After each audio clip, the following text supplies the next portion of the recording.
Hello and welcome to March 2, the pod presented by Eternal Roofing. This is season 4, episode 2. Tonight, we're remembering a Bearcat legend. We're going to talk about some positive things. We have a lot of positive things. But shockingly, I still have some problems with a couple of things. I know, right? We're also going to we're going to start previewing different position groups. And tonight we're starting with the QB room. I'm Corey Hogue, your host, producer, once banned catfans.com member, and possibly permanently banned from X Twitter. I probably not. Find me on Facebook, YouTube, and other social media channels, though, at Corey Hogue Sports, CORYHOGUE Sports. I'm joined by co-host, analyst, the real ball knower of this podcast. He's the man behind at Sports of SHSU on Twitter and Instagram, and a proud Bearcat himself, Ben Sorrells. And tonight we begin on a bit of a somber note as we take a few minutes to remember someone whose life and legacy are inseparable from Sam Houston. The Bearcat family lost Ronnie Choate, one of its most important people in the history of Sam Houston athletics. There are people who attend a university, play for one of its teams, or spend a few years working on a campus. Then there are those rare people who become part of the foundation of the institution. Choate arrived at Sam Houston as a student athlete and earned 4 letters in football from 1956 through 1959. He also played baseball and became an all-Lone Star Conference quarterback during one of the most successful stretches in Bearcat football history. And that was only the beginning for him. He stayed at Sam Houston as an assistant football coach, and then in 1962, he was given this responsibility to start a men's golf program. No blueprint, very little money, and no scholarships. He later admitted he did not know everything required to build a college golf program, so he learned. He raised money. He recruited talented golfers. He created an environment where they could succeed. And what followed was one of the greatest championship runs in Sam Houston history. The Bearcats won 4 consecutive NAIA men's golf national championships from 1978 through 1981. Choate was named National Coach of the Year after each championship. His teams won 9 conference titles, produced 21 All-Americans, and developed 2 individual national champions. But Ronnie Choate's impact cannot be measured through trophies, banners, or Hall of Fame plaques. When Choate discussed his career, he often placed more importance on the men his players became after leaving Sam Houston than on the scores they posted during a tournament. He understood that coaching was not simply about developing better golfers. It was about helping young people prepare for the rest of their lives. His wife, Janice, was an important part of that program and the relationships they built. Former players did not stop being part of the Choate family after their eligibility ended. He eventually served Sam Houston as a fundraiser and became the university's athletic director in 1992. He helped lead the department through an important period in its transition to Division I. When Bearcat golf programs needed help in 2008, none other than Ronnie Choate returned to be interim coach for the men's and women's teams, and both finished second at the Southland Conference Championships. The following season, the men won 5 tournaments and sent a golfer to the NCAA regionals. More than 40 years after being asked to build a program from nothing, Ronnie Choate was still helping Bearcat golf succeed. His legacy continued through his family. His son Dean became the only father-son combination inducted into the Sam Houston Hall of Honor. Ronnie was also inducted into the Golf Coaches Association of America Hall of Fame and the Texas Golf Hall of Fame. He was a quarterback, a baseball player, an assistant football coach, a championship golf coach, a fundraiser and athletic director, a mentor, a husband, and a father. And he remained a Bearcat throughout every stage of his life. His name will always be connected to national championships and some of the greatest teams Sam Houston has ever produced. but his most important legacy remains with the people he influenced and the university he spent a lifetime serving. Ronnie Choate did more than help shape Sam Houston athletics. He embodied what it means to be a Bearcat. Our thoughts and prayers are with the Choate family, his former players, and everyone throughout the Sam Houston community who had the privilege of knowing him. And Ben, I want to turn it over to you for a second. As an alum, you no doubt knew the importance of Ronnie Choate and what he has meant to Sam Houston. Yeah, just a titan of Sam Houston State University, and especially athletics, and just continue to learn more about him. These past few days, always a name that you had heard of, with previous athletic directors, winning championships, just Hall of Honor stuff, but really getting to see the impact he made through his family. And an impact across decades and decades, and talking about seeing this program through a ton of transition through the NAIA, FCS, FBS. He's been there, through all of it. Someone that I know deeply impacted the lives of so many people. Every comment you see people make, it is just, they have nothing but great things to say about Ronnie Choate. It's a very tough loss for the Sam Houston State athletic program. But I know we're forever grateful for everything that he did. Across so many years, not many people leave a legacy like he did, and also span so many different, decades and generations even. So definitely a tough loss, but we want to do what we can to remember a Bearcat legend.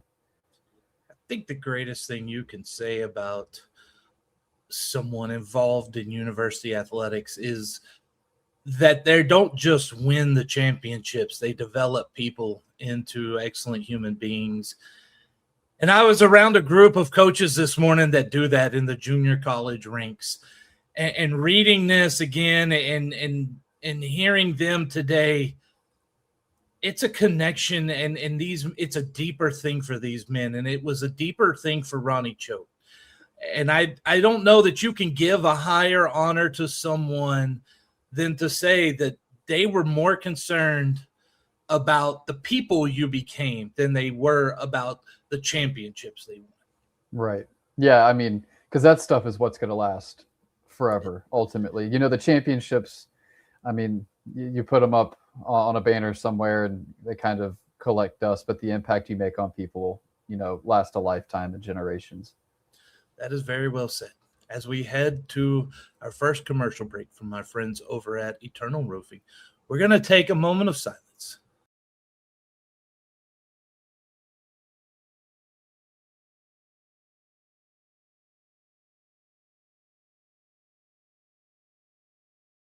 Eternal Roofing and General Contracting is your choice for integrity work in the Texas Hill Country. Taylor Andrus and crew provide experienced quality roofing services with a mission of roofing with faith, serving with integrity, and sheltering homes in the spirit of stewardship. Don't just take our word for it. Here's what satisfied customer Pamela Allen had to say about Eternal Roofing. They did a great job on our patio roof, came out quick for a quote. The quote was very reasonable, and they started and finished work well and quickly. Not a bad thing to say about Eternal Roofing. Give Eternal Roofing a call today at area code 830-251-5673 or area code 936-215-8539, or you can email them taylor@eternalroofingtx.com. Big thank you to our friends at Eternal Roofing. And now it's time to turn the page and get into our show. Ben, I know we have to lead with a legend like that, right? But today has been a day of travel. In about 20 hours, I made it to Bullard. I made it to Tyler, got a little sleep, went to Bullard, and drove home back to Wichita Falls. So in 20 hours, it was a heck of a whirlwind trip. But being there at the junior college, Southwestern Junior College Football Conference Media Day was very eye-opening for a lot of reasons. But on the way home, I started thinking, who I was around today, if I'm an FBS head coach, I need to know each of those men really well because they develop some fantastic football players. Oh, yeah. And you got to stay connected, and you want to tap into those football players that they're developing. And each one of them, to a man today, said that it's not just about the wins and losses. Of course, they want to win, but it's about getting those kids a 4-year. Getting them in a 4-year school. That is the goal, whether you're at New Mexico Military Institute following all those military rules they have, playing at the barracks, which is one of the best ones.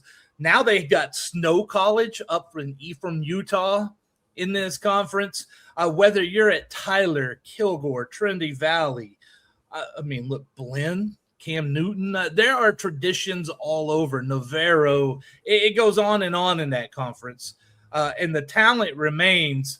And I heard about quite a few of them today, and I'm going to see if I can't highlight some of them. And if I'm some Sam Houston coaches, I might be interested in talking to some of these because there's some darn good O-linemen in the Southwestern Junior College Football Conference.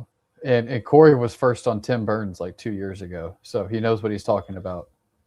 Yeah, all I needed to see was Tim Burns a couple of times just burn a defense. That is funny because it reminds me that Willie Gooden from Kilgore, one of my favorite coaches ever, he got up there today and he said, talking about last year, he said, when you have double-digit numbers covering single-digit players, and that's not a good thing, right? Right. Yeah. And I thought that, it's very true. If you see a single digit on one side, you better have a single digit on the other to line up and play with them. Yeah, you better. Hey, let's transition over into women's basketball. There was some news that came out this week, and a lot of you caught it on marchtothepod.substack.com. Thank you so much for reading. And if you haven't subscribed yet, definitely do it. Subscribe YouTube, Facebook, Twitter, and on our Substack. They made a couple of hires. First off, Stephen Gilbert comes in, spent the last 2 seasons as the head coach at Ranger College, a JUCO that we're speaking of. He was video coordinator at Syracuse in 23-24. He had stops at Lincoln Memorial, which is a D2 school, Tennessee Tech, New Mexico Junior College, and Arkansas State Mid-South. That is the first time I've heard of that program. Yeah, you would think you would be the guy to know. Exactly, right? Like if I've never heard of Arkansas State Mid-South, I really have no idea where they're at. He brings experience in recruiting, opponent scouting, defense player development. Head coach Raven Justice specifically praised his ability to teach and develop players. His junior college experience, Ben, is something that's going to help not only with evaluating players, bringing in talent, but he's someone who can identify people to come in and contribute immediately.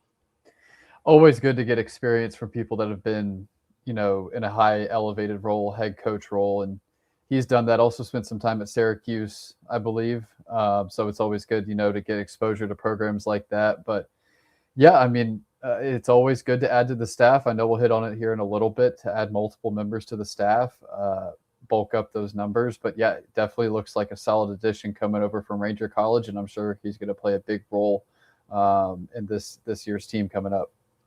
The other addition is Zavior Alvarez. He is the assistant coach director of basketball operations, a very important position to have a DBO at any level. Now, you have DBOs at D2 and stuff. He spent the previous 2 seasons at Gulf Coast State College. I believe that's a JUCO. Yes, I think it is. They posted a 42-16 record during his time there, so he knows how to win. Yeah. He helped develop, recruit multiple players that moved on to D1 programs, which that's the goal of that. Yeah. Previously served as a grad assistant at Nevada. He began his coaching career student manager and grad assistant at UTEP. We do forgive him for that. He has experience with recruiting, on-court development, film scouting, and program operations. And this is another staff member, Ben, with Division I and junior college experience, and you just can't have enough of those.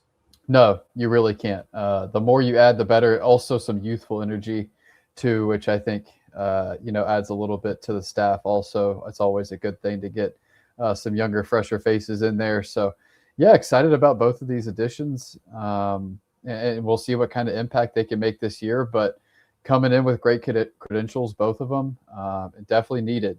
The player development side, the recruiting side, the operations side, especially. I mean, especially in this day and age, with the NIL transfer portal operations, there's just so much to manage. And the less you put on the head coach's plate, the more they can be focused on the game planning. And I think we're going to see maybe some more of that this year. Hiring two assistant coaches, it may not be something that you consider newsworthy, but it really is, because it is an extra assistant coach for the women's basketball program, which means that this is bringing Sam Houston a little more on par with other Conference USA programs. This is what we've been begging for. This is a very positive step. You add more coaches, you add more of those people who can train, who can be there. The head coach can't be there at every practice. Right. Right. Like today, JUCO players are reporting and the head coaches are at a media day, right? Like you can't have your head coach there all the time, and to have another person who can help preparation. Like Phil Longo talked last week, maybe they get to go home and spend a little more time with their families. It's invaluable to have that help, and it is imperative that Sam Houston continue to step up to be on par with their fellow Conference USA teams. Yeah, we've seen it on the men's side a little bit when it comes to basketball. When Coach Hooten left, the assistant pay went up, the support staff went up, and the success of the program, I mean, obviously – you haven't been to a tournament, but the success of the program has been sustained. Pretty much every year they're going to win 20 games, compete at the top of the league. And a big part of that is your staff, and being able to delegate to your staff. And it's just so important to have, like I said, a bigger staff to be able to delegate those things to, with so many moving parts in today's day and age. And the women's basketball program is one of the programs on campus that has lagged a little bit, at least from a success perspective. Kind of historically and the past few years compared to other teams on campus. And hopefully this is a step in the right direction to getting them up to par with where they need to be. Had a really good season last year, but you need to continue to build on that. And this is a good step to continue to do that. We are constantly, since we started this, talked about this podcast 4 years ago, talked about money and how money is what drives this. You've got to have it. This takes investment. This takes money. But we're not asking you to be Liberty or Jack State or anything like that, but competitive within the conference. And I do think it is very important that anytime we see them taking those steps, we celebrate it. Yeah. I mean, because this kind of stuff was not happening there for a while, and it's kind of all starting to come together. We talked about it with, a little bit of a larger conversation when it came to fundraising and licensing and stuff like that. But you can start to see the tide shift a little bit in the right direction. Is it where it should be as a whole? No, but things are moving in the right direction, and we need to celebrate that progress. And this is one of those little steps in the right direction. We have more to talk about with finances coming up next, I believe. Yes, we've got more to talk about. Also, more good things to talk about too. But there is one thing. I got a little beef about something that I don't want to have a beef about. We're going to find that out next. But first, if you're enjoying the show, help us grow by rating and reviewing March to the Pod on your favorite podcast platform. Also, subscribe anywhere, follow, subscribe, like, whatever you can do to help us out. We greatly appreciate it. And find our Substack page, marchtothepod.substack.com, thepod.substack.com, all the social medias, Twitter, Facebook, Instagram, TikTok, YouTube, at March to the Pod.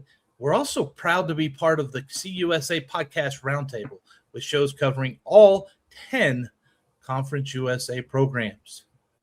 What could I possibly have to complain about when we're showing a new press box? We'll find out right after this word from Eternal Roofing.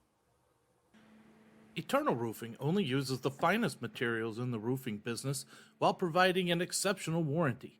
Why do they use CertainTeed products? Because they complement any appearance, provide exceptional and reliable strength, and are known for their enduring performance. Here's what Shane Sosa had to say about Eternal Roofing. Taylor and his team are amongst the highest level of professionals. They care about their customers and go above and beyond just doing the job. Give Eternal Roofing a call today at area code 830-251-5673 or area code 936-215-8539 or email Taylor at eternalroofingtx.com. Big thank you to Taylor Andrews and company over at Eternal Roofing. Proud sponsors from the beginning. They've been with us from the beginning, and we hope they stay. We have enjoyed them and their Christmas lights, and hope they enjoy us as much, although maybe not sometimes. Hey, big day today at Sam Houston. Big day. They opened the new press box at Bauer Stadium, at Whataburger Field at Bauer Stadium today. But not yet. Not yet on that. We'll get to some of that too. Ground level has the main lobby, ticket office, and a Bearcat apparel shop. We got photos coming up. Concourse level, easily accessible, expanded concessions. Got a club level, 2-story lounge, catering, beverage service, outdoor balcony with fantastic views.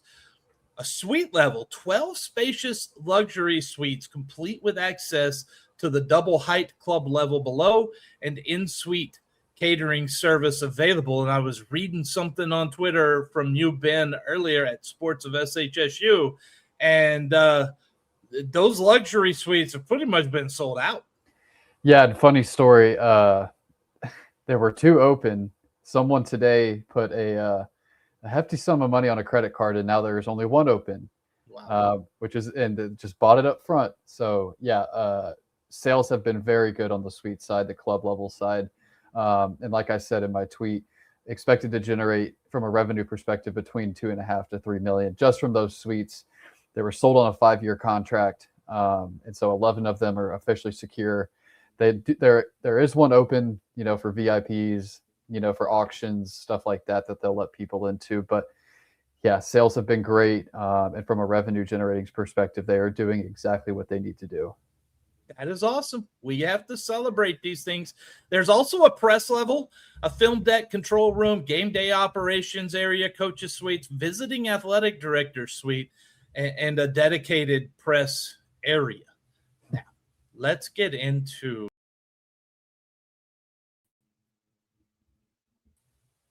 as we're all back on here again. Let's get into some of these photos that came today. And Ben, where would we say we got the photos from? I knew a handful of people there sending me photos and videos throughout the day, texting, calling, that kind of stuff. So they are acquaintances of mine. Hey, I'm thankful. I just want to say thank you for being there, for getting these photos and everything.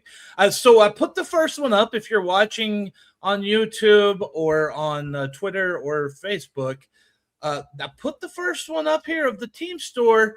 And something we talked about, Ben, I'm seeing here real quick, upper left, there's some Sammy merch here. Sammy merch upper left. There's the Sammy polo kind of there, the gray towards the middle. There's the white one where he's doing the stiff arm.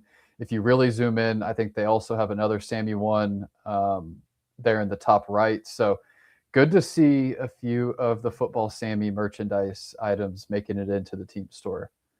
Yes, can we get those in a lot of other stores? Here is another shot of this, and this team store just looks tremendous. It really does. Yeah, I mean, just the whole build, it goes really well with the aesthetic of the entire building. Looks great, looks sleek, looks like it's easy to get in and out, and has some good stuff too. I mean, it's got merchandise, but it also has some kind of knick-knack stuff, like you see the water bottles and the little tote bag back there, and the blankets, that kind of stuff. Little mini footballs. It looks great. It really does.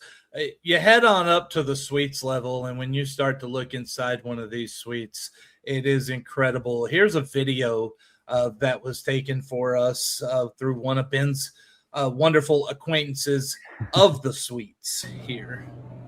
And you could see there's, wow. I mean, Wow is right. You have the catering service, you have the seats. As you look at pictures from it, when you walk out there, first off, I love that we have these like ergonomic chairs. Yeah, they're in the club level and suite level. Yes, they are. They are awesome. That view is incredible. It is so well done. Here's another picture of the chairs. It couldn't be any. I couldn't be any happier with what they've done at this level. Yeah, the suite level is incredible. They're meant to house 16 people. You might not have 16 there for every game, but it looks like you could probably comfortably fit 7, 8, 9 people inside, and then you're going to have the other half outside, which is kind of what a suite is supposed to be. You've got the flat screen TV, you've got the bar there for food. I mean, it does everything that you need a suite to do, and it looks like a suite that you would go to at a pro stadium. It does. This looks like what you want and what you expect. The visiting AD has a suite. Look at that. That's what is that? Huge. 8 chairs? It is 8 huge. chairs. I mean, that is really, really, really nice. Coach's box. Yep.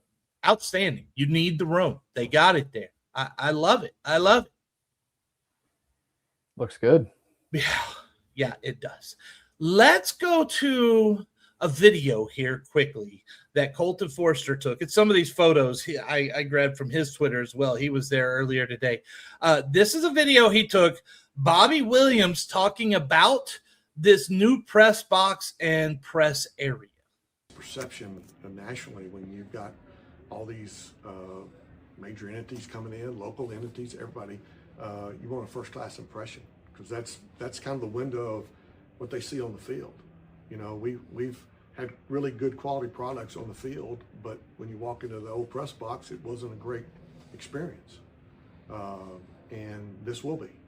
And that was the thing that I really appreciate. I know Jason Barfield and I've talked a long time over the years about that as we tried to make improvements and growing, and we were taking a small facility and just adding a lot of things. But we wanted to make sure that we got it the space we needed, first class view and presentation, and I think we captured that. Ben, I agree. You want first class presentation. You want a first class view. Let's take a look at the area for the writing press. No, really, that's 4 seats there. There's 2 up above. Ben, there are 6 seats. Now, before you all start going, of course, Corey's going to complain about the writing press area. Give me a moment. Give me a second. Bobby Williams just said this press box is to be the showcase when you get media, national media, people coming in, right? And he's right. And up to the press writing area, it is exactly what he wanted. But I think we could have taken a couple of seats from the AD suite and maybe made that room a little bigger. Listen, you're talking, and I'm not talking about if Corey Hogue comes or your Colton Forster's going to be there at every game. Colin Neal, right? I'm talking about what if Sam Kahn comes to a game?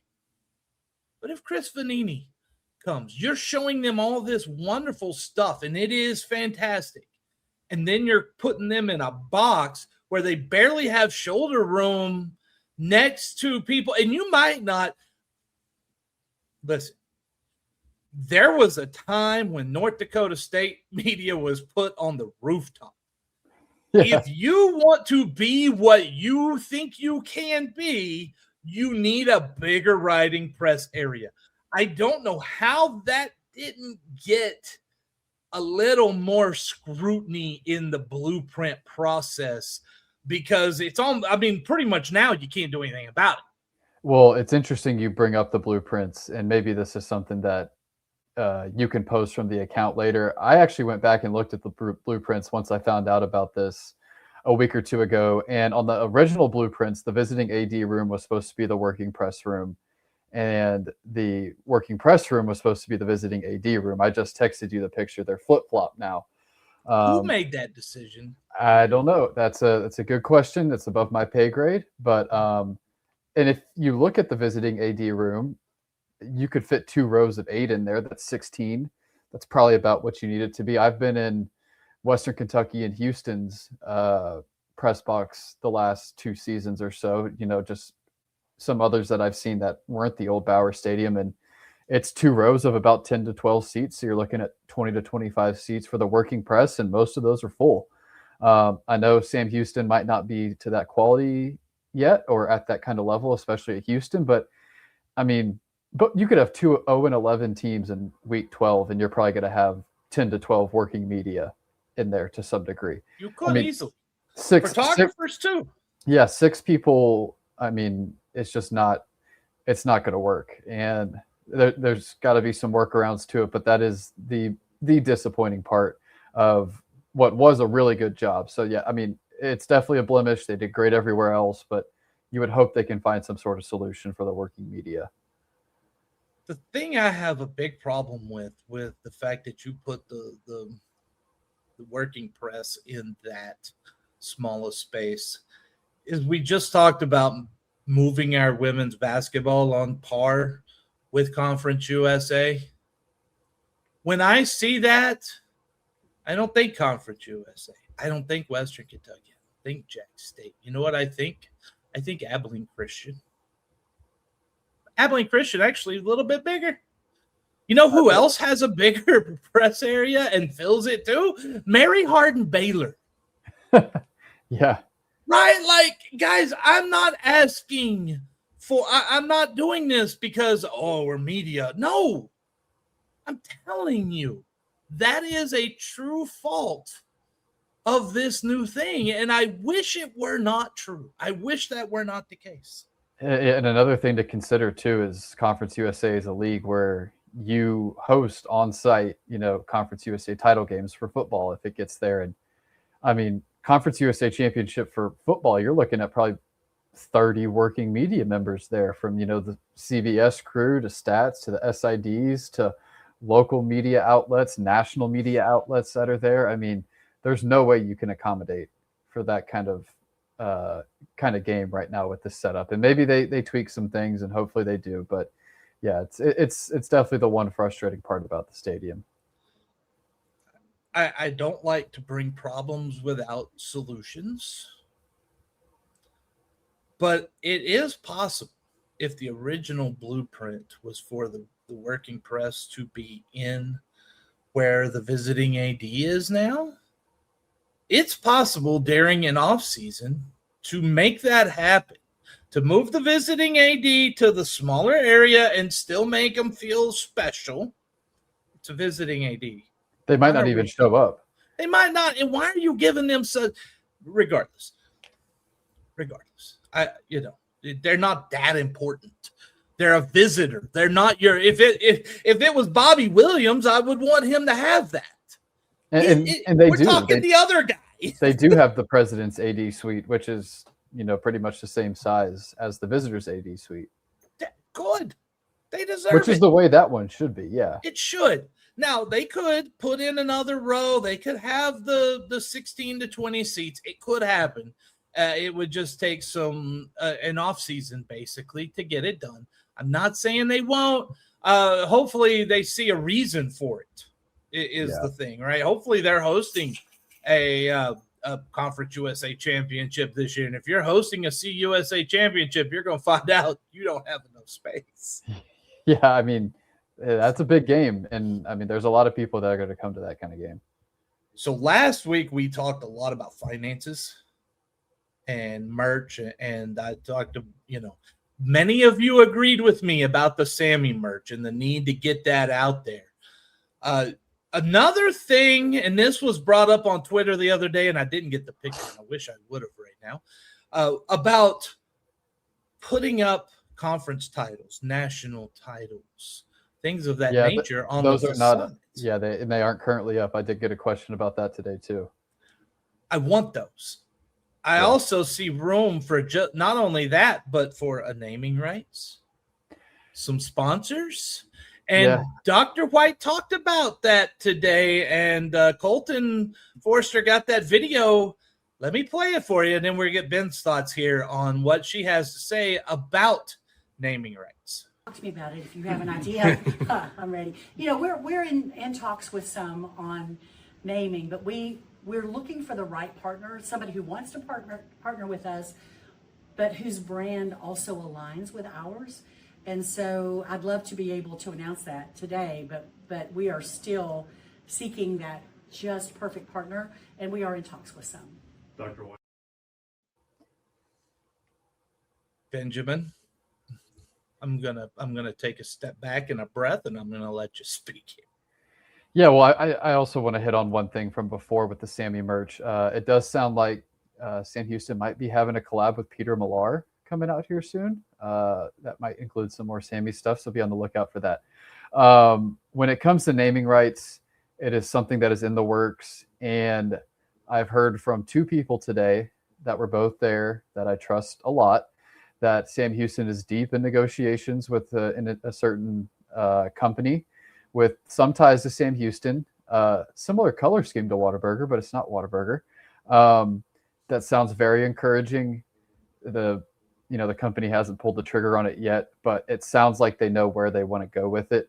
It's just a matter of it actually going through, finding the right price. So things are moving in the right direction. The school is doing what they need to do. I think they have a good partner. It's just a matter of, can they execute on it, and will the company go through on it? So I will say that similar color scheme to Whataburger. It's not Whataburger, but things are moving in the right direction. Okay. That helps. Yeah. We've heard this.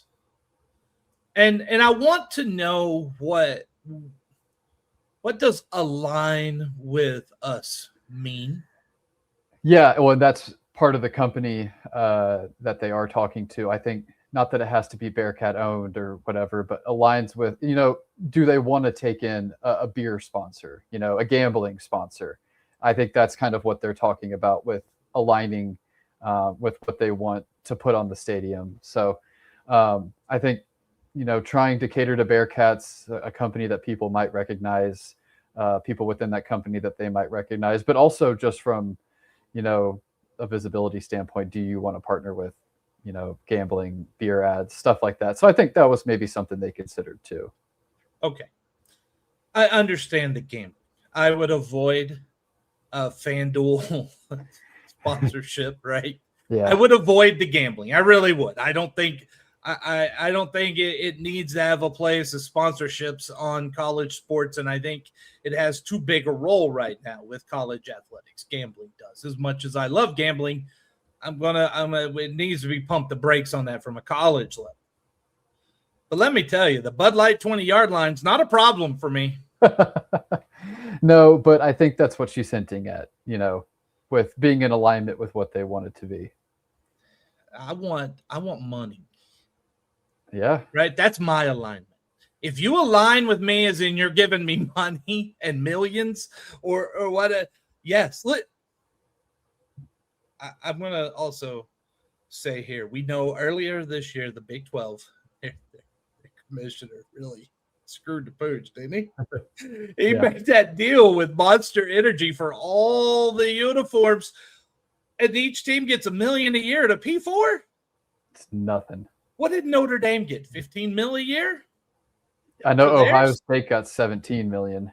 Yeah, Texas is going to be in that range.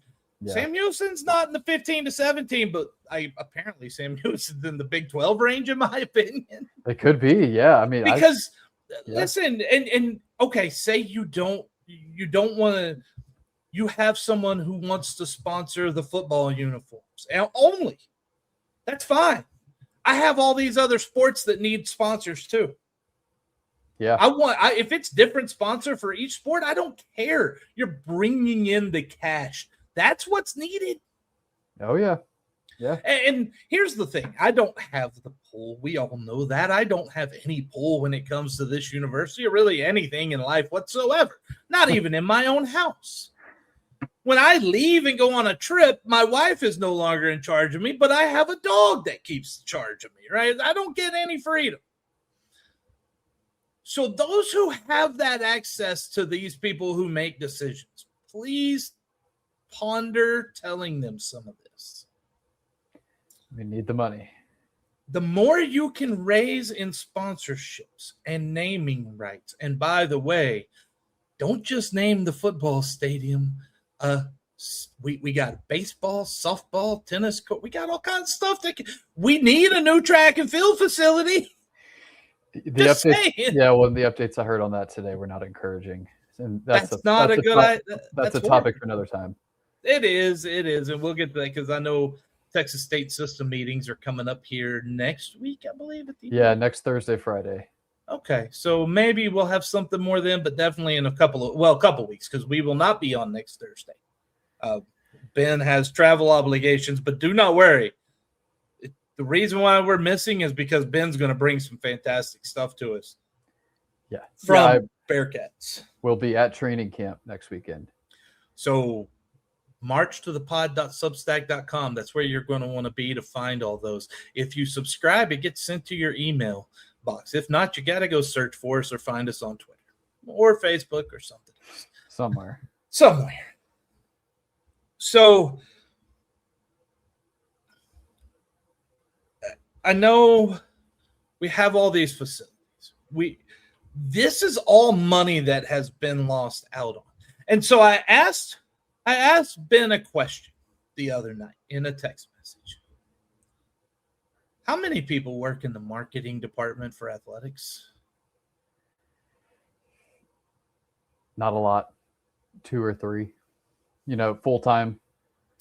And would you say they're paid competitively, you think? Oh, no. Absolutely not. And they're definitely given more work than they can handle. Yes. So you got people overworked and underpaid. Listen, this is what you have to get through the heads of the president. And again, this is going from the we can't to the we can, right? This is what you got to do. You go out, marketing people, if you give them the reason, they will pay for themselves. You pay them a good competitive salary, and you say, you've got these sports right here. You go sell every inch that you can get. Every media timeout in basketball should be sponsored. Every half inning of baseball and softball can be sponsored. The red zones, first downs, touchdowns. I know I have at times laughed when I've been at places and I've heard the HEB red zone and the Winco touchdowns and the one that Sam Houston does. Get money. The First Financial first down everybody loves, and that's kind of the only one they do, but people know First Financial because of it. Does First Financial still pay for that? They do. Okay. That one. Yes. And I asked that because I do know of a college that is not D1 right now that still gives advertising when that company hasn't paid the school anything for years.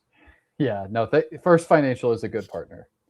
Good. That's what I want to hear. First Financial, first down.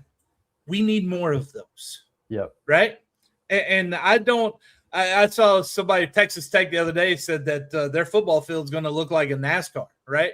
I put whatever you need on that football field. Yeah. That's money coming in. And here's the key. That money that you get from all those sponsorships, that's money you're not having to go ask donors for all the time. That is a turnip that will run dry fast. Oh, yeah. So this is where you can supplement, and this is where I feel like Sam Houston needs so much more. They absolutely do. Yeah, and you had some creative ideas too on how to possibly do that with the pay and stuff like that. But yeah, it's definitely got to be an upgrade. Yes. And listen, again, and you don't even have now. You really want to get some marketing people to work for you, give them like a commission a percentage of, if you get, let's say you get somebody a 20-year, let's go 10-year, $1 million a year, just throw out a figure for naming rights to the stadium. And you tell these people, you get paid solely based off of what you bring in. So if you bring in $1 million a year, you're getting a percentage of that.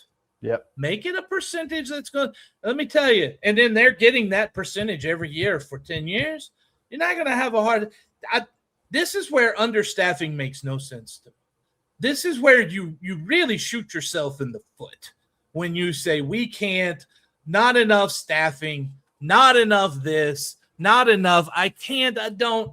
No, these people pay for themselves.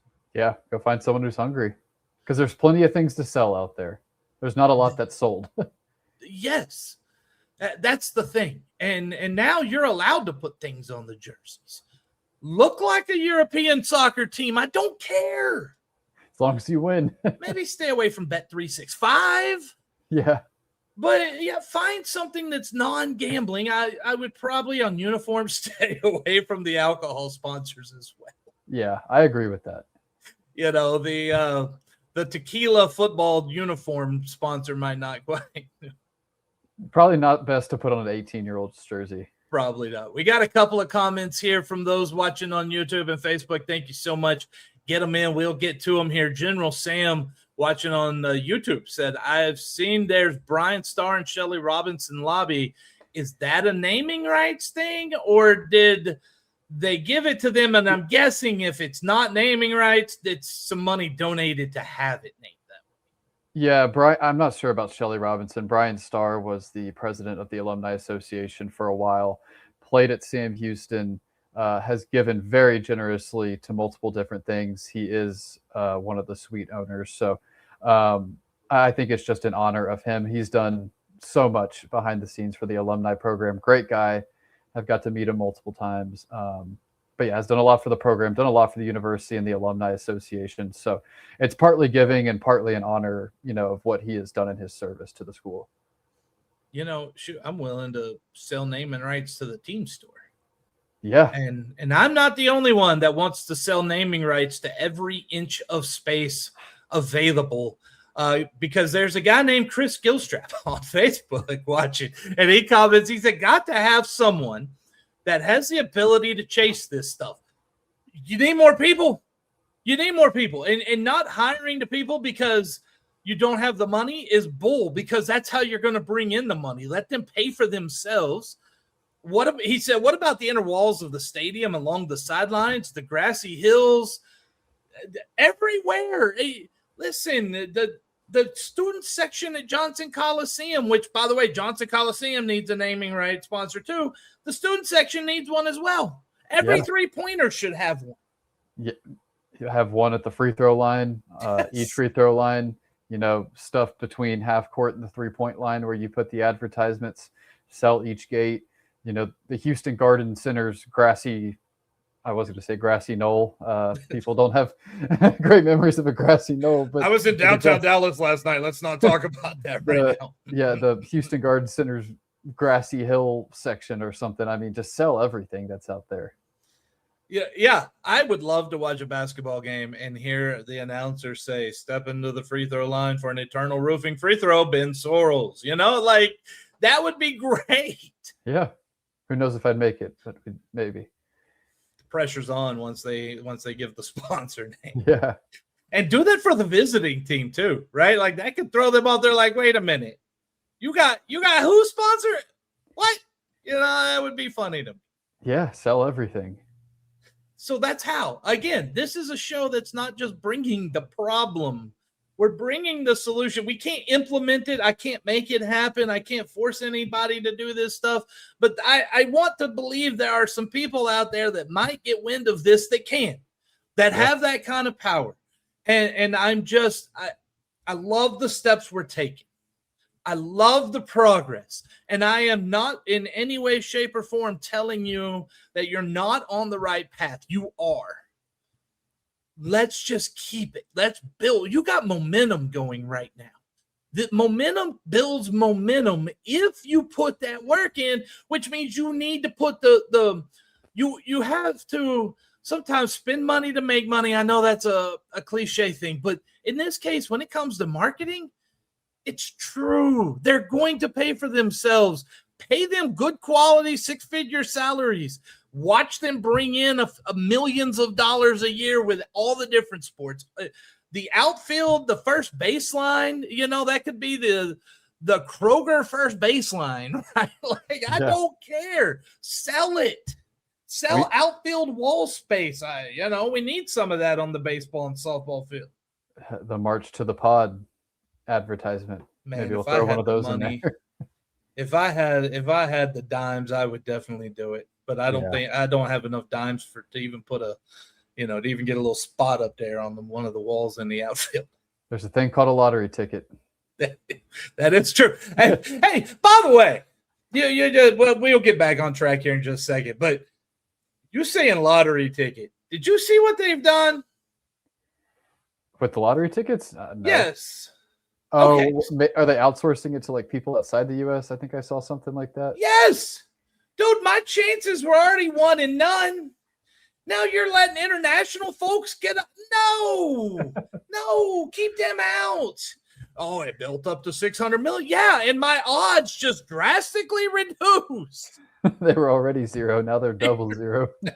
They're so bad right now. General Sam said, thanks. So naming the concourse after the artist that made the Sam Houston statue along I-45 was just to honor him too.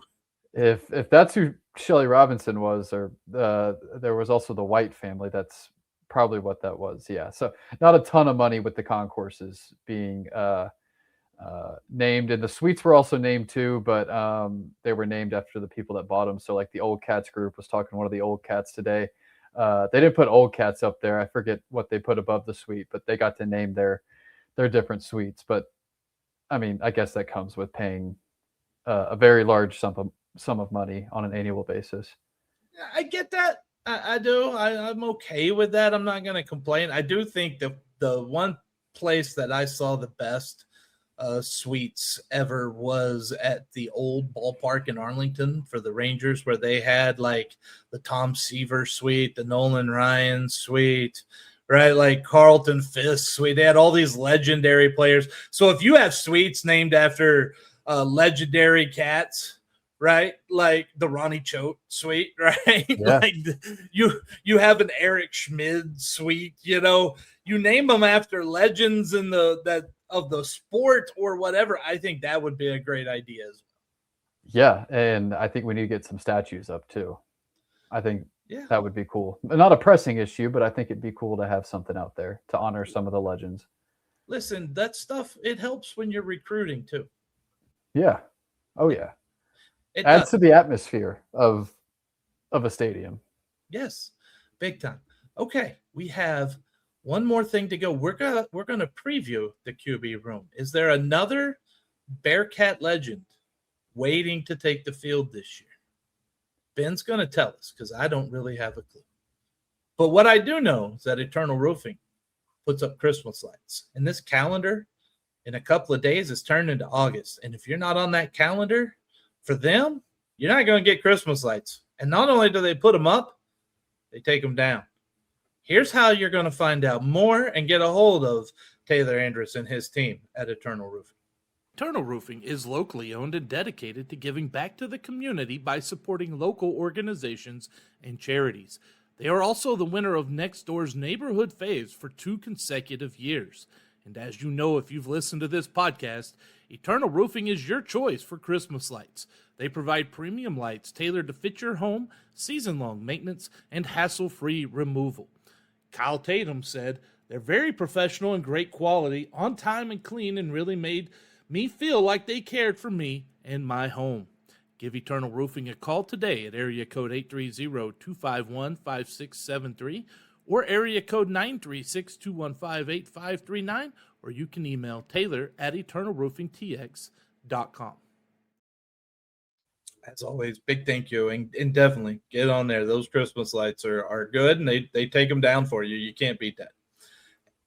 So it's almost football time. Players have reported. Practice has started. Soon. Almost started. Now, for the FBS, at least. There's other levels that have started.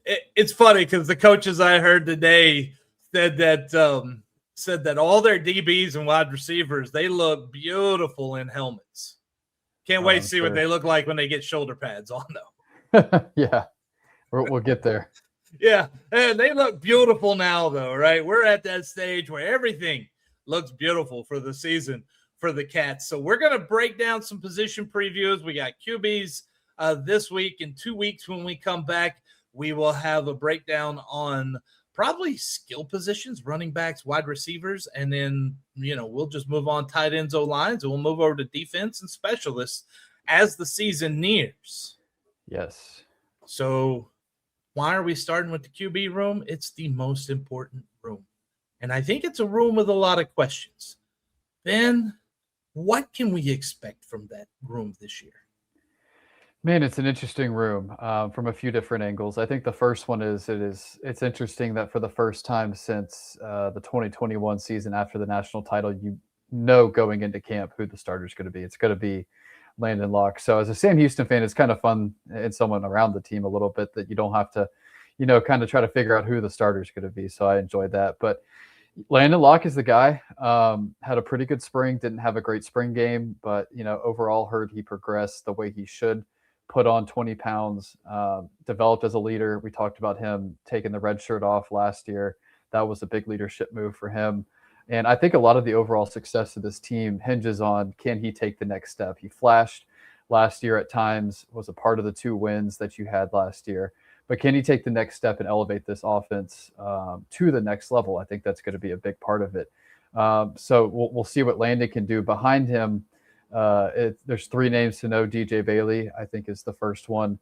And I think it's a very encouraging note on DJ Bailey, a guy who came in with a bunch of accolades, ratings, hype, didn't really live up to that when he first got to campus, but has really worked to get in shape, and I think has made a noticeable difference in his game. And with only 2 other scholarship QBs on the roster, both being true freshmen, you kind of needed him to step up and solidify that backup role, and you feel pretty good about both of them. And then also looking towards the future, I mean, Landon Locke might shine this year and move on to the next program. We saw that mentioned in that athletic article last week. And so very interested to see what Mason Holtzclaw and Brett Holloway do, both coming in as true freshmen, because, I mean, there's a chance Landon Locke and DJ Bailey aren't here next year. And maybe one of them is the guy. And they're both Phil Longo's guys.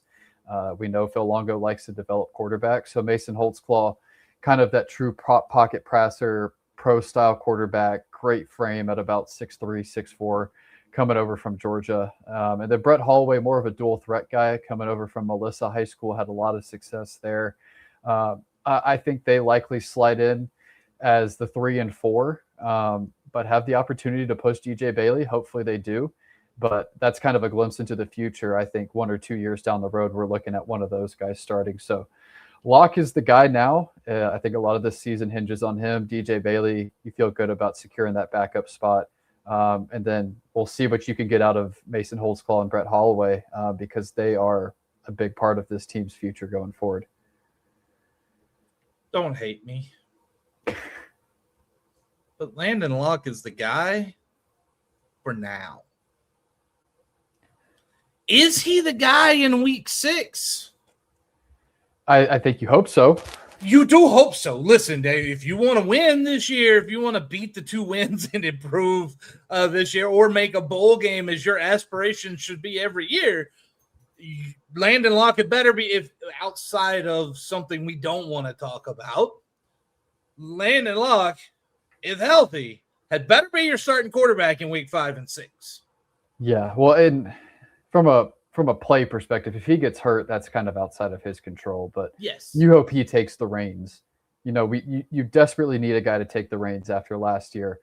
Between Hunter Watson, Mabry Matoyer, who is now at SMU, which is interesting, and Landon Locke, there was never any stability in the quarterback room, and that just led to the instability of the year as a whole. So, yeah, Landon Locke needs to be the guy. And like I said, a lot of this year hinges on him. He's been around Phil Longo for about 3 years now, from the recruiting process, having a year with him last year, coming into this year. He's also fully healthy. I know we mentioned that a little bit last week. I think that's also going to play a big role. He's going to have so many more reps under his belt, be familiar with the offense, be familiar with the weapons around him, and you just have to hope that he's the guy and can take the reins because, his upside, is huge. What you saw, the connection with him alongside Chris Reed and Grady O'Neill last year, that was a legitimate, combination between those three guys, and hopefully he can build off it. The thing I want to see, the one area I wanted to see Landon Locke improve the most was accuracy. Yeah. His completion percentage was not where it should have been last year. Well, listen, it's hard to have a high percentage completion percentage when you're throwing it at their feet or a foot above the head, right? Or a yard behind them or 2 yards. Dak Prescott, by the way, is notorious for throwing a yard behind a receiver when they're running across the middle. I don't know how many times I sat in the press box with my binoculars down there and watched that ball go a yard behind a receiver across the middle. I'm not saying, you could be good, but you can't be at the shoes and you can't be over. They have to have a chance to catch the ball. Yeah, and another area, too, that I think he's got to improve on, and this was just part of him being young last year, I think the ability to move around, to be aware of the pressure in the pocket is something you've got to – it was okay at times last year. It definitely could have been better, but I think that's going to be one big thing I'm going to look for this year, too, is what is his pocket presence and awareness like? Can he scramble and take off? He's not the most fleet of foot, but he can move a little bit. He can move enough.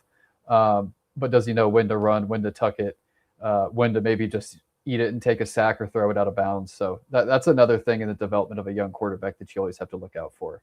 Some of that's instinctual. Some of that you can't teach.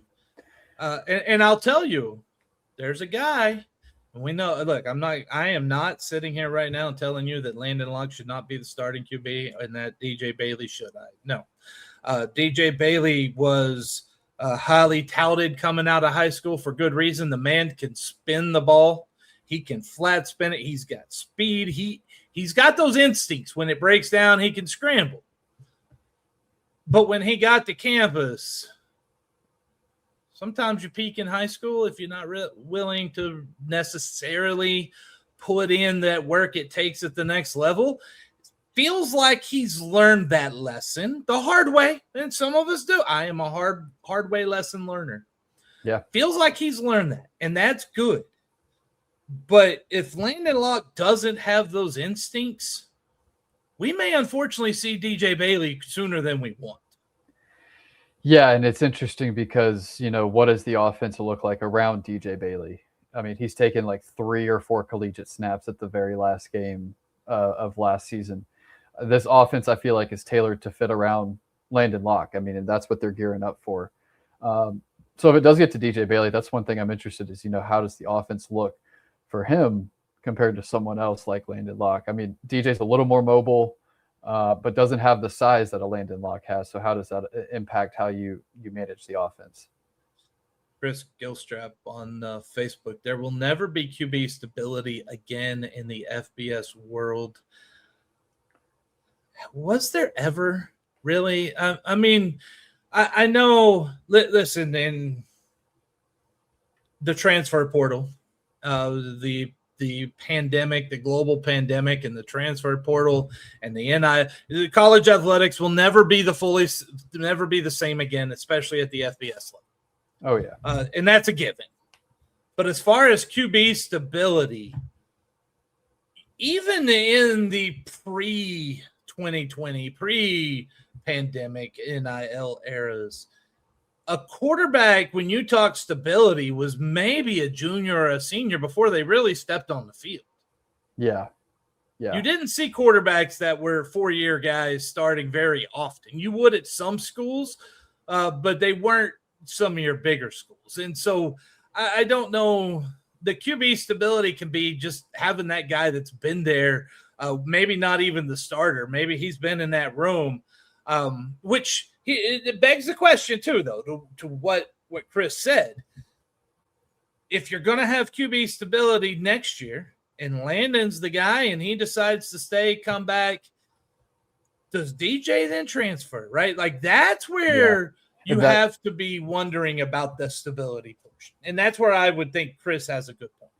Yeah, I think now there's no stability, because if Landon plays well, he's probably gone. DJ, if he doesn't play this year, I would hope for him he gets a chance to go play somewhere. I think he's earned it to this point. And that's why I think it's so important to look at the development of Brett Holloway and Mason Holtzclaw, because there's a very realistic chance, they're kind of filling into the same trajectory of Landon Locke, where they're starting as a true sophomore and then maybe they're off somewhere.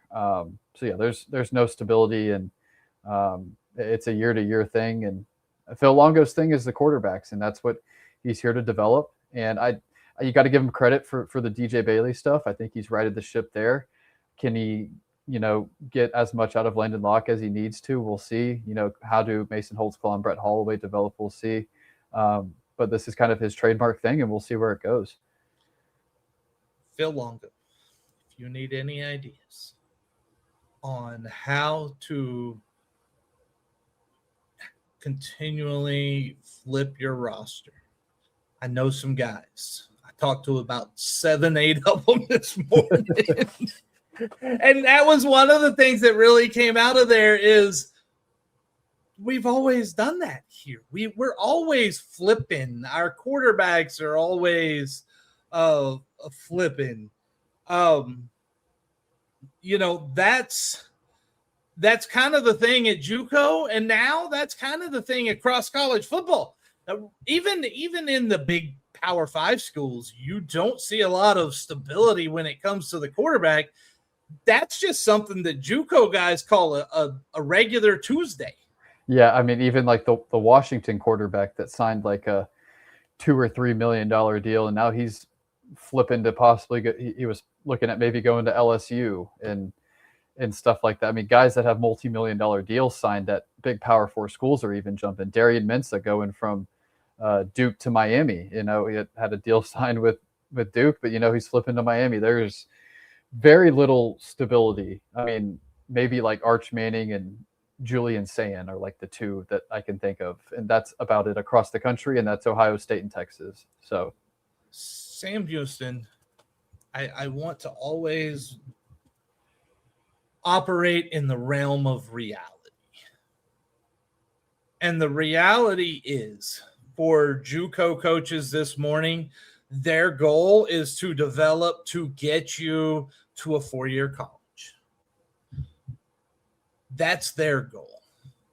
In reality, for Sam Houston, you want to develop these guys into Power 4 players.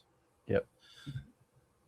That's what your focus has to be now, right? It is a new era. It is different in college football. If you've got all conference offensive linemen at Conference USA, they're not going to be Conference USA next year very often. You don't have the NIL money at this part of the group of whatever level to get them that. Look, you can't even right now. You can't compete with the North Texases, right? Like that's just where that's the reality of Sam Houston right now, and it's okay. But you cannot demand the loyalty anymore from these players. What you've got to have are those that can find the players, develop them. Look, JUCO guys are freshmen or sophomores. A lot of times there's a reason they're at JUCO. I get it. I'm not saying everyone's a fit. I'm not saying you can always find someone that way. But if they're developing guys, you develop a guy that goes Power 4, they've developed a guy that might be able to step into your program. Now you've helped them accomplish their goal, right? That coach and player have accomplished their goal to get a 4-year. And now they come to Sam Houston, and your job is to take them, develop them, and in a year or two, hope they're getting that P4 money for NIL. Yeah. And if you do that and you become known as, if I go to Sam Houston, I have a shot at playing in the Southeastern Conference or the Big Ten, which should just be called the Big USA, because really, that's ridiculous. Yeah. And I will sit here and decry what's happened to college sports as much as anyone, but decrying it and belly aching over it is not going to get it fixed. It's not going to change anything about it. And Chris, you have hit on a thing that I have been mentioning for the last 2 years. Sam Houston should get a cut for developing. Listen, I know 2 hours ago, I guess, or 3 hours ago was the deadline for them to get the Save College Sports Act done for this season, supposedly. There are a lot of things in there the Southeastern Conference and Big Ten just aren't going to go for right now. I'm not in all that. A lot of that crap is political in nature. I don't want any part of any of that. I don't care. I'm a sports writer. I cover Sam Houston and 35 other teams. That's all I really care. But let me say, if you are a Division III, a Division II, an FCS, a Group of 6 pro, I don't care who you are. You find the guy, you develop the guy, and they want to go. Say Sam Houston goes and gets a guy out D2 portal, right? Like men's basketball got the top scorer. I think the school that found them should get some transfer. Kind of think of the European soccer model, the professional European soccer model, right? There's transfer fees. You can come get the player, like Japan baseball model. You can come get them. There's a price for it. Now, you can't make it outrageous, but you can put a price on there that's how much the year that they spend here, it's worth this much money. And it's going to be higher for Sam Houston than it would be for Division II school or FCS school. It's going to be higher for FCS than D2 because it's a higher level. That's just how it should work. But you need to make sure there's 5 years to play 5. I mean, if you really want to institute one transfer, that's it. Okay. But if you're saying 5 years to play 5, you might as well let them move around anyway. You're not going to cap the money. By the way, that's where the Big Ten Southeastern Conference are having problems right now. They're wanting to cap the money these kids can make. That's not happening, and that's the hang up. But you need the 5-for-5 model, and you need to make sure these schools that you come and get these guys out of, they get a cut for what they've done. Chris, I'm with you, man. I agree 100%. There needs to be a transfer fee, so to speak, in European soccer lingo for that. Yeah, the buyout stuff is fascinating, and I'm surprised it hasn't evolved more to this point, but it's going to be here. It's going to come. If a school's making an NIL contract right now and they're not having a buyout clause in there, what are we doing? Yeah. Yeah, you see it come up every once in a while, but I'm surprised it's not a bigger thing. Look at it like how coaches do. That's how we should do with the players now, right? Yep. If Phil Longo has 10 wins this year and goes to a bowl game, and it was Wisconsin, we know he's going to call him, but let's say Missouri goes, hey, we need a new coach. Phil Longo, look what you've done. You want to come here? Yes. Sam Houston goes, okay, you can pay us our monies. Right? Yeah. Or like Dan Housen has human monies. Pay us our human monies. It should be the same way with these players now, in my opinion. Oh, yeah. Yeah, it needs to be with the amount of money that's being thrown around in the development. And it helps the small schools like us. Yeah. You should pay them for the development. Yes, you should. And also for the small schools, you also stand on the fact that you've developed these guys. And these guys are playing at these other places now. And that helps you bring in the other talent that you can then turn and flip. That's how that's got to be the way you look at it. Yeah, it's a different model. It's a different world and if you either adjust or you get run over and you're out of a job. That's really what it comes down to.